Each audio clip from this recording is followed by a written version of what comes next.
It was the first time in years that I had a full Memorial Day weekend off. No deadlines, no meetings, no fake smiles at barbecues. Just a quiet, isolated cabin my uncle used to own, tucked beside a forgotten lake in Vermont. I hadn't been there since I was a teenager, but the memories, the peacefulness, the wind in the trees, the hush of the lake at night called to me.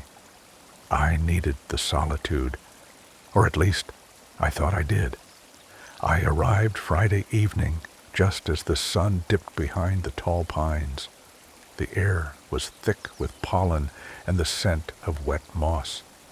The cabin, long abandoned, groaned like an old man as I pushed the door open. Dust swirled in golden shafts of light, cutting through the grimy windows. A dead mouse lay curled in the fireplace, but otherwise, the place was intact, frozen in time. I should have known then something was wrong. There were too many footprints on the porch, too recent. But I told myself hikers sometimes pass through, that no one else would be here for the weekend. The lake wasn't on any map anymore after all. No cell signal, no internet. Off the grid. A dream. That night, I drank a couple of beers, got a fire going, and fell asleep early. I dreamt of whispering voices under the floorboards, of something cold and wet brushing my arm. When I woke, I chalked it up to my nerves. City life conditions you to expect danger, even where there is none. But the danger was very real. Saturday was when I saw her. I had just returned from a walk around the lake, stirring up old memories of fishing with my uncle, of skipping stones with my cousins.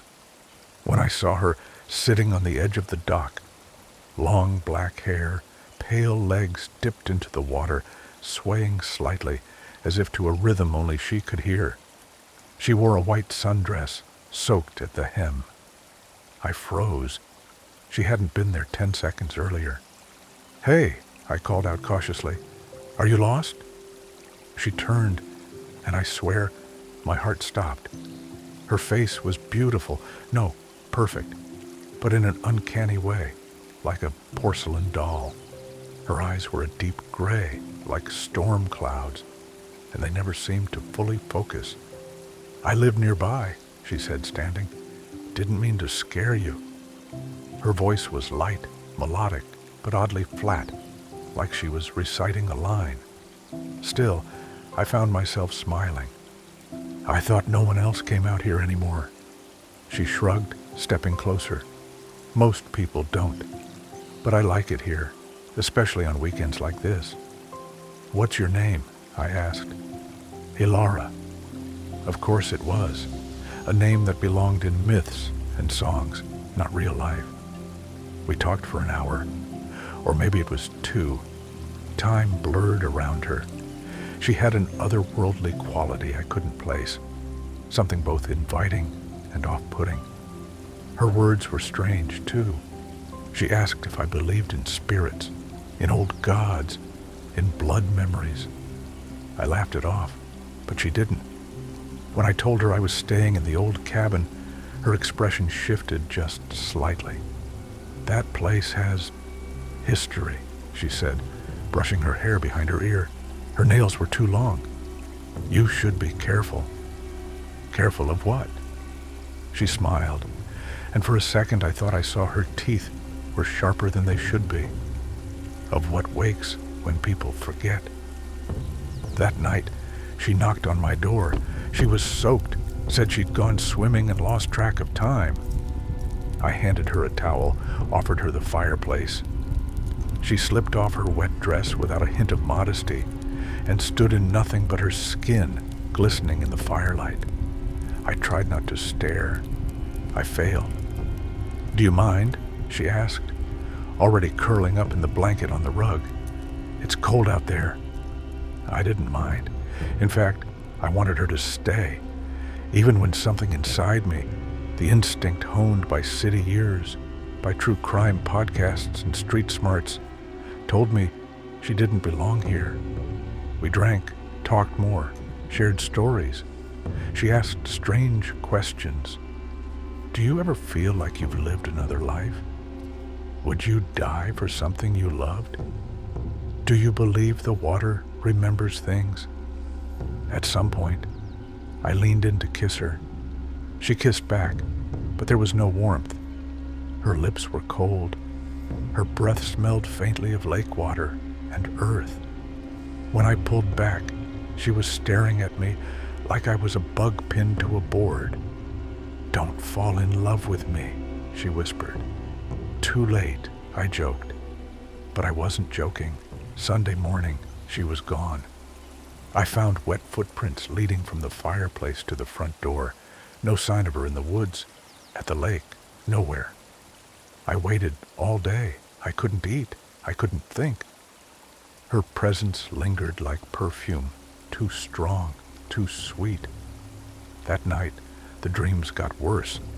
I saw her underwater, her hair snaking like ink, her arms open as if inviting me down. I saw others with her, children, men, women, all floating, mouths open, eyes blank, a family of the drowned. I woke up gasping, choking on air. The lake was whispering. I could hear it. "Ilara," it said. "Ilara." I went outside. The moon was high, full. The lake was unnaturally still. She was on the dock again. But this time, she wasn't alone. I saw silhouettes around her, half submerged, twitching, crawling up from the black water. A woman missing her jaw, a child with no eyes, a man whose stomach had been torn open, intestines dragging behind him like seaweed. Ilara turned to me, smiling. "They remember now," she said. "The lake remembers." I ran. Monday morning, Memorial Day. I locked the cabin, packed my things. I didn't care about the silence anymore. I wanted traffic. I wanted noise. I wanted to forget her. As I started the car, something moved in the rearview mirror. Ilara was in the back seat. "You said you loved me," she said, voice soft as a funeral hymn. My blood turned to ice. This is crazy. This isn't real." She reached forward, placing a hand on my shoulder. "You called me. You fed me with your loneliness. The lake heard you, and I answered." Her nails dug into my skin. "You made me real." I screamed and swerved off the road, crashing into a tree.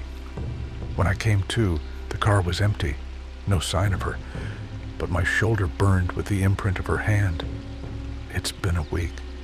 I'm back in the city, but I can't sleep. Every puddle I pass ripples without wind. The drains whisper at night. And sometimes, just as I drift off, I feel her arms around me, cold and wet, pulling me under. I think the lake followed me, or maybe I never left. Memorial Day is supposed to be about remembering the dead. Now I understand. Some memories drown, others drag you down with them. And Ilara waits in the water.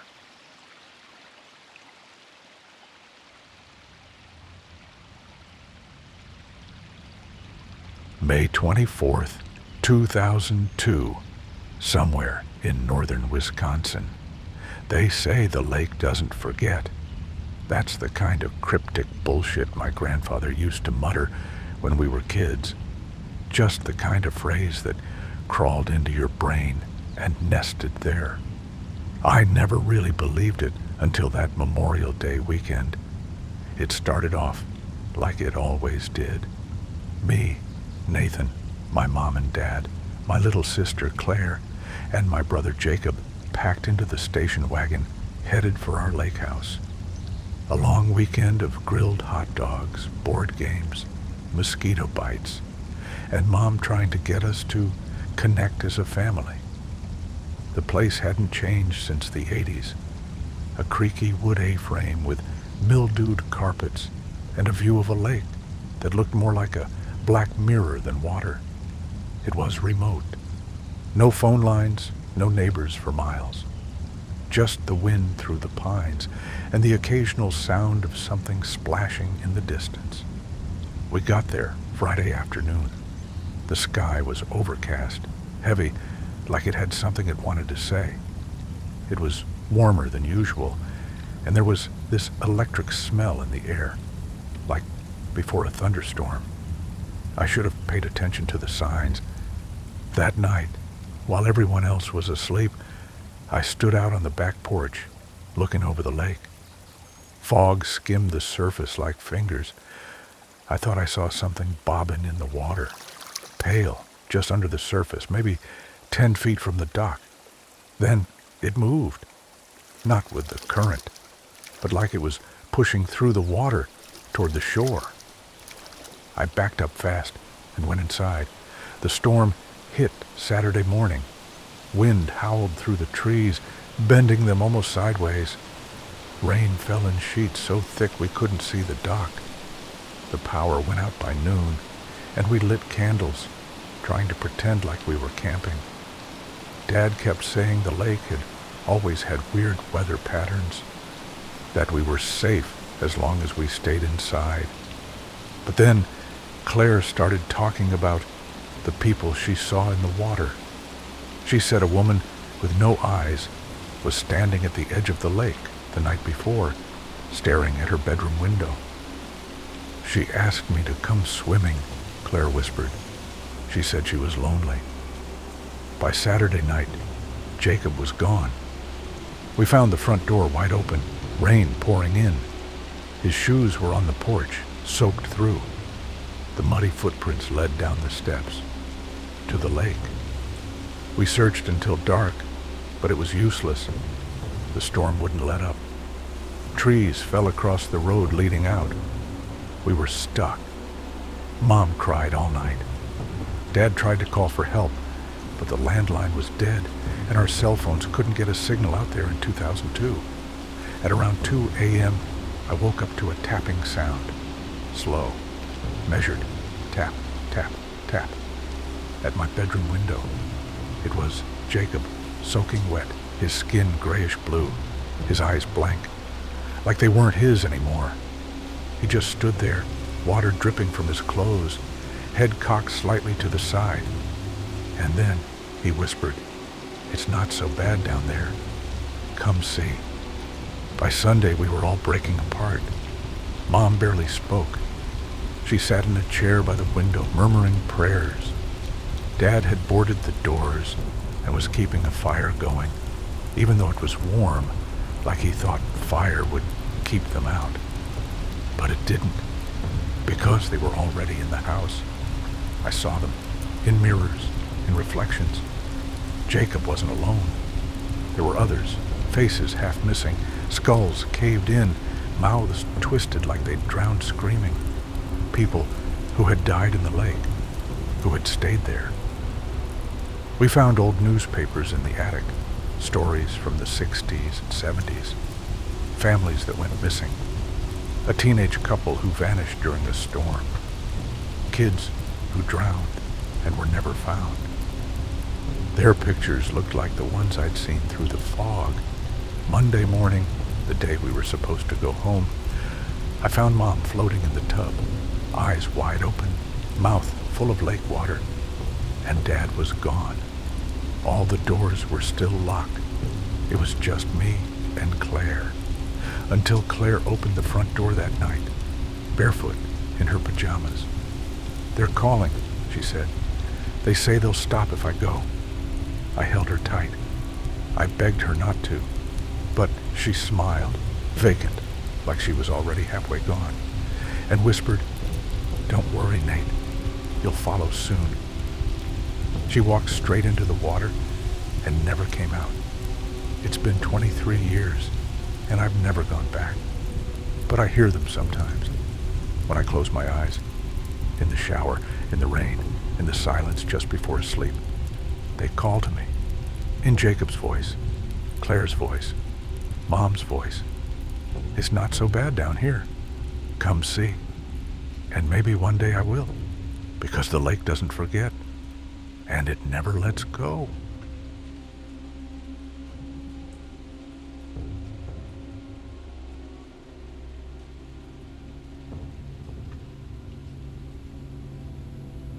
Friday, May 23rd, 1997.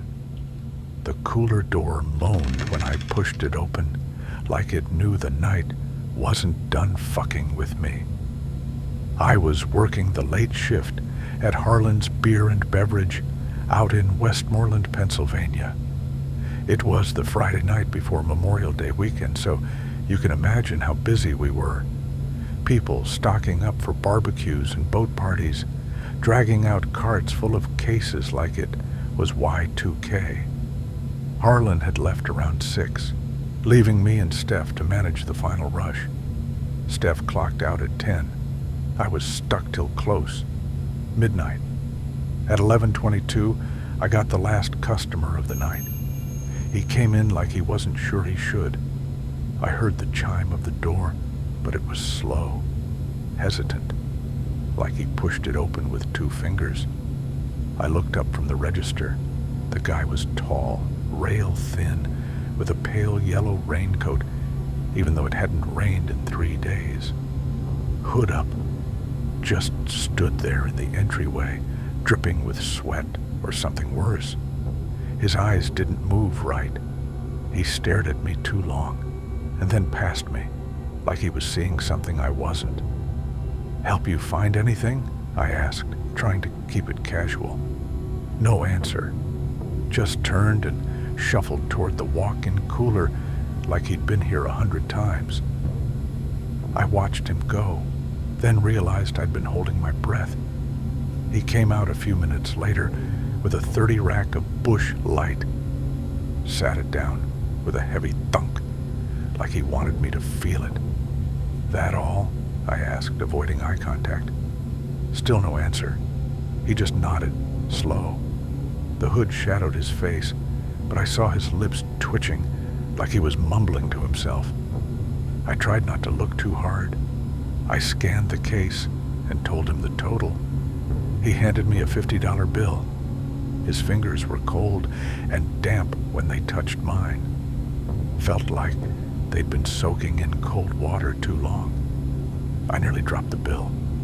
"No need for change," he said, voice gravelly and low. Then he did something that made my spine lock up. He smiled. Not a normal smile. It was thin, not happy. Like he was trying on the expression for the first time in years. Like he wasn't used to human faces anymore. Then he picked up his case of beer and walked slowly toward the door. The chime jingled weakly behind him. And then I was alone again. I locked the front door right after. We weren't technically closed yet, but fuck it. I tried to shake it off while I did the last few chores.